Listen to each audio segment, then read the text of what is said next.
Bagaimana kemudian arus pendapat sekitar ujaran kebencian ini? Mari kita cermati pernyataan sejumlah tokoh berikut. Dari Wakil Ketua DPR Agus Hermanto menyatakan kekuatan hukumnya berada di bawah sehingga harus melakukan harmonisasi dari peraturan perundangan di atasnya. Surat edaran itu tidak punya kekuatan hukum untuk menuntut seseorang. Yang menuntut seseorang adalah pasal yang berkaitan dengan hukum. Misalnya kalau dia melanggar undang-undang atau KUHP. Oh, ini khusus tentang surat edaran Kapolri. Kemudian dari Pak Yusril Iza Mahendra, maksudnya tidak mengebiri demokrasi. Kan ini sudah dijelaskan bahwa sudah ada di KUHP. Misalnya ucapan menghasut, menyebarkan kebencian, semua sudah ada di KUHP. Kalau dalam KUHP polisi bisa bertindak jika ada pengaduan. Di sini polisi bisa melakukan tindakan preventif, yakni bagaimana membatasi spanduk tanpa izin, kemudian pelanggaran di media sosial, ada langkah preventif penyuluhan kepada masyarakat. Nah, ini dari Pak Kapolri. Saya contohkan kasus Jakmania. Sekjennya menyebarkan provokasi atau ujaran kebencian melalui Twitter. Lalu diterima koordinator wilayah Jakmania Tanah Abang. Akhirnya menimbulkan sweeping di beberapa tempat. Apa ini akan dibiarkan? Jawabannya tentu tidak, gitu ya. Tetapi persoalan kemudian adalah ruang yang menimbulkan, kan ini tidak bisa 1 tambah 1 ada 2 gitu kan. Saya yakin tidak begitu persoalannya. Itu yang kemudian jadi membingungkan banyak orang. Jangan-jangan polisi sendiri juga sebagian masih, aduh ini iya nggak, ini iya nggak gitu. Nah, justru dari hal tersebutlah dikeluarkan surat edaran sehingga nanti polisi tidak bingung, sehingga mudah dipahami. Dan sehingga polisi pun juga nanti, dan ini surat edaran ini tadi juga bukan satu norma baru, tapi memang yang sudah ada. Hanya polisi sendiri belum mengklasifikasikan mana-mana saja pasalnya yang masuk kepada ujaran kebencian. Dengan surat edaran ini sudah sangat clear menurut Pak Anton?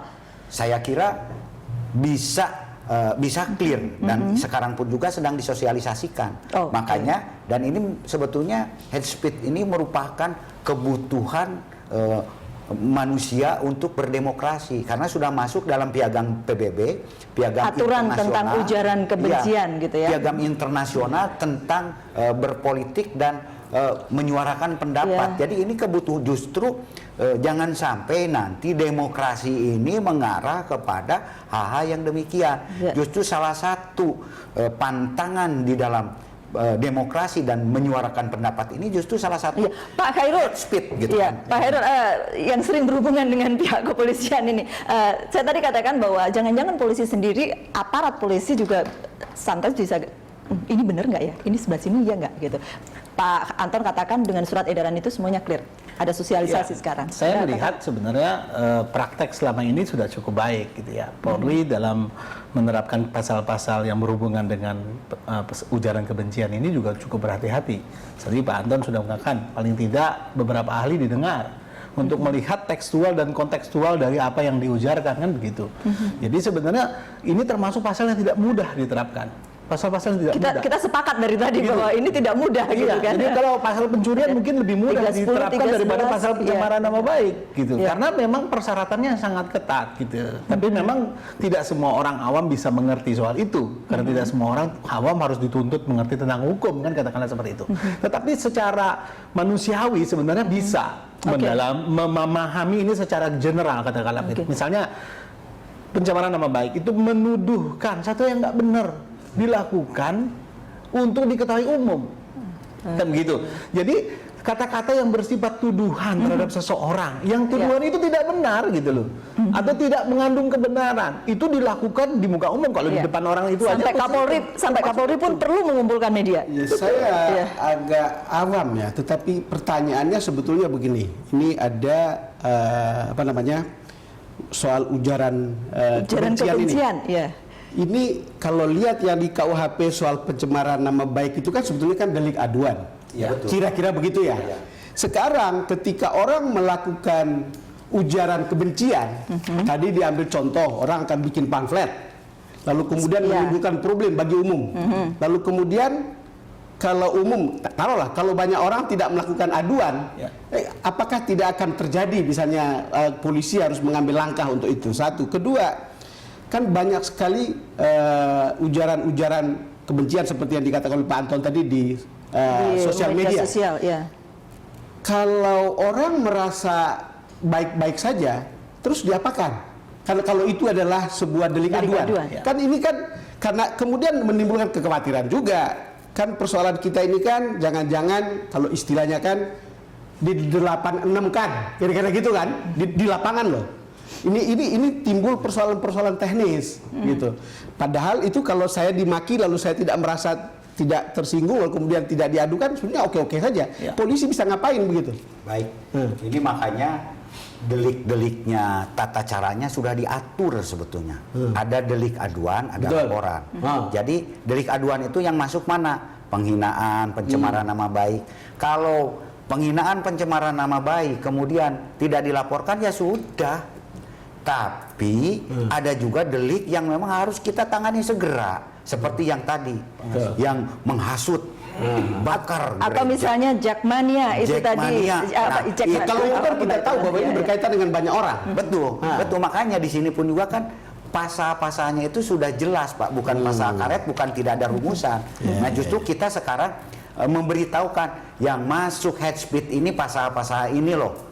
Ada pasal delik aduan, ada pasal yang harus segera ditangani. Ya, walaupun diberitahukan atau tidak itu sudah ada. Karena kalau tidak ditangani, ini akan menimbulkan kebencian sosial, akan menimbulkan konflik, akan menimbulkan sara. Nah, sehingga itu. Dan kalau tadi yang delik aduan, kalau tidak ada aduan ya sudah. Kenapa orangnya sendiri tidak ngadu? Kenapa polisi harus cari kerjaan? Dan jadi Pak Baliut, Pak. Pak Baliut, ya, yang kemudian terjadi kasus di Ponorogo itu adalah kasus yang polisi mengadukan seseorang begitu ya, karena ada meme yang memakai wajahnya. Memakai wajahnya. Ini. Kemudian Bapak polisi ini melaporkan yang bersangkutan. Nah, itu dia adu kan? Ya betul ini.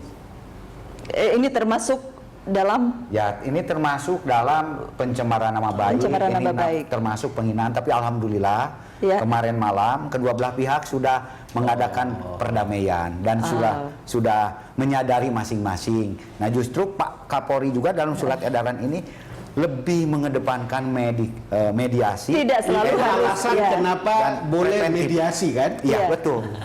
Tidak selalu harus sampai ke pengadilan, Mas Kara.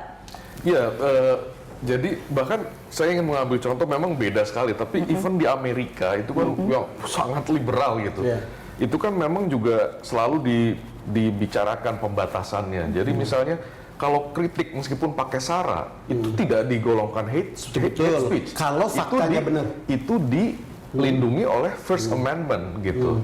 Tapi pada saat dia kemudian mengandung ancaman, lalu kemudian apa yang disebut dengan fighting words, menghasut orang sehingga bisa memunculkan konflik dan lain sebagainya, disitulah hate speech itu diberlakukan. Nah, yang selalu jadi masalah di Indonesia, yang saya kira ini jadi concern teman-teman adalah seperti yang tadi Bang Don bilang, kritik, ya kan karena diadukan oleh orang besar, lalu bahkan tadi muncullah undang-undang ITE dan lain sebagainya sampai ditahan. Contoh lagi satu, Ibu Prita. Saya kira kita concern sekali. Ibu Prita itu seorang ibu, bahwa dia menulis email ke teman-temannya bahwa dia mendapat perlakuan yang menurut dia tidak sepantasnya di sebuah rumah sakit besar. Lalu dia diadukan sampai ditahan dan lain sebagainya. Ibu Prita sekarang jadi anggota DPR. Nah, ini yang kan sebetulnya jadi concern dari banyak pihak. Prita itu Kalau kasus Ibu Prita, bahkan saya menjadi ahli yang meringankan Ibu Prita, yang menyebabkan kemudian dia dibebaskan, kan begitu. Yang menurut saya email terhadap beberapa teman itu tidak bisa dikatakan untuk menyebarluaskan umum, kan begitu. Jadi toh itu sudah diuji oleh pengadilan. dan pengadilan pada akhirnya membebaskan Ibu Berita, kan begitu. Jadi bukan satu masalah menurut teman. Yang jadi masalahnya adalah ditahan. Iya. Dan ditahan bukan oleh polisi. Baik, ya. Bukan oleh polisi, hanya gitu. Ditahan bukan oleh polisi. Itu Kita yang break jadi dulu masalah. ya, Kenapa Bapak-bapak mesti ya. ditahan, Oke, gitu. kita break dulu, kita akan lanjutkan selepas jeda berikut ini.